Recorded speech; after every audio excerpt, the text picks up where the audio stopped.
Hello everyone, welcome to CSC now current affairs series. आज हम 24 दिसंबर के करंट अफेयर्स डिस्कस करेंगे। This is our profile. So पहला क्वेश्चन है आज का, with reference to lightning as a natural disaster in India, जिसे बिजली गिरना भी कहते हैं, कंसिडर द फॉलोइंग स्टेटमेंट। तो lightning causes more annual fatalities in India than floods, cyclone, heat waves individually. की कह रहे हैं लाइटनिंग जो है ज़्यादा इन सब से जो है, अलग अलग फ्लड काउंट करें या साइक्लोन काउंट करें या हीट वेव काउंट करें, उनसे ज़्यादा फर्टिलिटीज मतलब डेथ्स कॉज करता है। सेकंड ऑप्शन कह रहा है the rise in lightning strikes in India has been linked to increasing surface temperature, कि सरफेस टेम्परेचर की इंक्रीज करने से लिंक किया गया है। And third option is lightning related disasters are concentrated mainly in coastal regions due to high humidity. Fourth option is early warning of lightning is difficult because it is a slow onset hazard with long lead times, मतलब long lead लंबा time मिल जाता है। कह रहे slow onset वाला चीज है ये। ठीक है। So take 5 second, pause the video, mark the answer. So the right answer for this is कि पहला और दूसरा जो है वो सही है, ए ऑप्शन सही है। ये स्लो ऑनसेट नहीं है, अचानक से होने वाली चीज है, ये तो आपको पता होगा, कॉमन सेंस आप कर सकते थे। फोर्थ को हटाए थे तब भी आप 50-50 पे पहुंच सकते थे। और ये भी जो है आपने सुना ही होगा, नॉर्थ में कई बार सुना होगा, हिमाचल में, आंध्रा में, कहीं भी नॉर्थ इंडिया में, हिमाचल में या फिर उत्तराखंड में, ऐसी जगहों पे, not Andhra, Andhra is in south. So north वाली जगहों पे जो है आपने सुना होगा लाइटनिंग होते हुए। तो क्यों होगा वो? मेनली कोस्टल रीजन में। तो third and fourth are incorrect and a option is right. Coming to question number two, with reference to the recent Supreme Court judgment on the Aravalli Hills, consider the following statement. First, the court accepted a definition that recognizes Aravalli Hills only if they rise at least 100 meters above local relief. Second, the new definition replaces earlier approaches that identified Aravalli based on geological continuity and slope criteria. Third, the judgment permanently lifted all restrictions on mining activities in the Aravalli region. Third, environmental concerns relate not only to mining but also to construction and urban expansion in de-recognized areas. तो pause करेंगे and mark करेंगे answer आप लोग। ठीक है।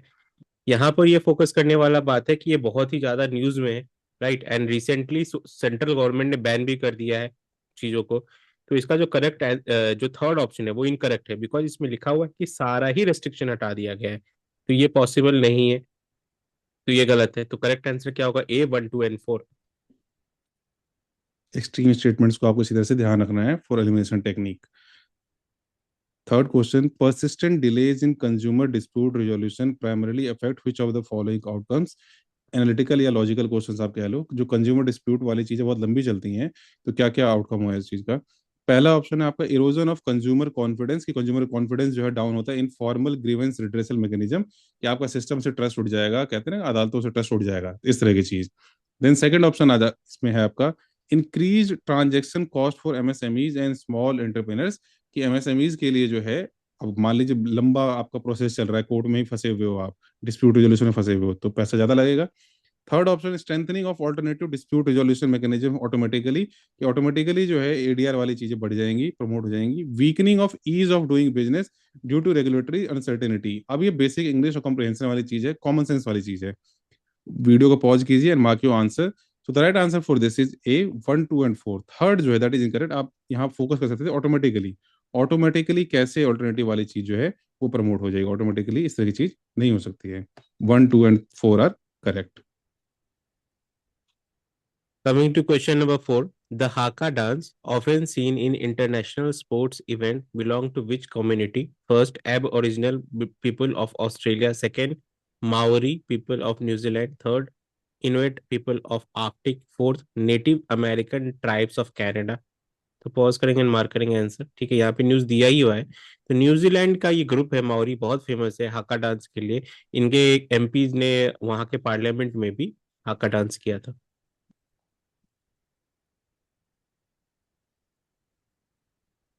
Then fifth question है आपका, with reference to defence question है ये, Akash NG missile system consider the following. So surface to surface missile कह रहा है, ये design mainly for battlefield strike missions. Second option is saying it uses an indigenous radio frequency seeker to improve accuracy against aerial targets, कि हवा में जो target है उसको टारगेट सही से करने के लिए रेडियो फ्रीक्वेंसी सीकर में मैकेनिज्म यूज कर रहे हैं। And the third option is it is intended to replace older variants of Akash air defence system. Pause कीजिए वीडियो को एंड अप्लाई कीजिए लॉजिक अपना। सो अगर आप लॉजिक अप्लाई करेंगे, एक चीज यहाँ देखो, आकाश एयर डिफेंस सिस्टम है, उसका आकाश एनजी है, तो हाँ ज्यादा बेट चांसेस है कि उसका हायर वर्जन होगा, तो इन तीनों में से ही एक ऑप्शन होगा। देन इसके चांसेस भी लग रहे हैं। और आकाश, अगर आपने थोड़ा भी पढ़ा होगा कि ये सिर्फ आकाश की तरफ फेंक के मारना, इस तरह वाली चीज है। ये सरफेस टू एयर है, कि आप नीचे खड़े हैं, नीचे से ऊपर फेंक रहे हैं। इस तरह से आप लॉजिक लगा के चलिए। So first option is incorrect, surface to surface नहीं है, सेकंड एंड थर्ड है। और यहाँ पे बोला भी हुआ है कि एरियल वाली चीज को टारगेट करने के लिए, ठीक है, इंप्रूव एरियल एरियल। तो second and third, b will be the right answer. Coming to question number 6, with reference to the Commission for Air Quality Management (CAQM), consider the following statement. First, CAQM was established by an act of parliament passed in 2019. Second, it replaced the Environment Pollution Authority (EPCA). Third, its jurisdiction extends beyond Delhi to adjoining areas of Haryana, Punjab, Rajasthan, and Uttar Pradesh. Fourth, CAQM has the power to monitor compliance with biomass co-firing norms in thermal power plants. तो pause करेंगे and mark करेंगे आप लोग answer को। ठीक है, ये जो एक्ट आया था ये ऑर्डिनेंस से आया था एंड 2021 में आया था, न कि 2019 में। तो वाया ऑर्डिनेंस 2021 में आया था एंड बाद में ये पास हुआ था पार्लियामेंट में, जो उनका ड्यू प्रोसीजर है। एंड ये whole Delhi and adjoining areas के लिए होता है। तो correct answer will be B234।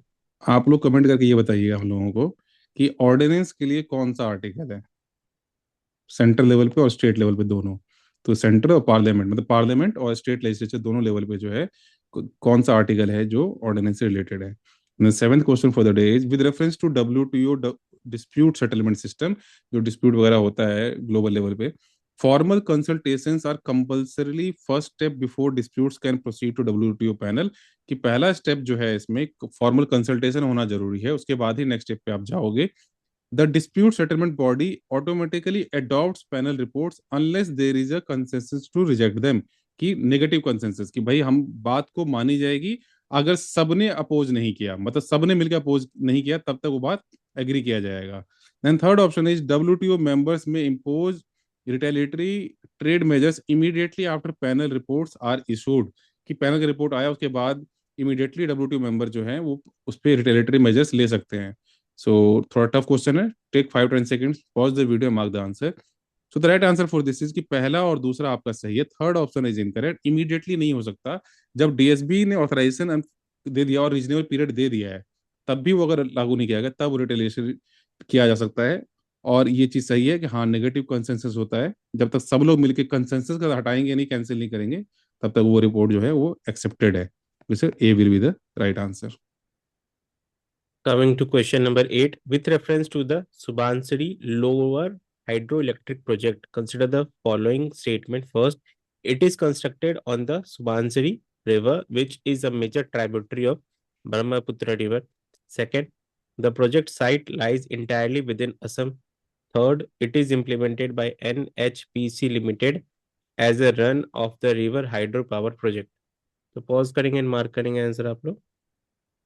ठीक है, तो यहाँ पे आपको फोकस करना होगा जो ए ऑप्शन है, राइट।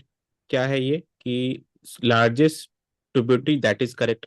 सेकेंड ऑप्शन क्या है कि project is lies entirely in Assam, ये गलत है भाई। बिकॉज ये असम अरुणाचल प्रदेश दोनों के अंदर ही आता है, not entirely in Assam but Assam and Arunachal Pradesh दोनों में ही आता है। तो करेक्ट आंसर क्या होगा, A 1 and 3।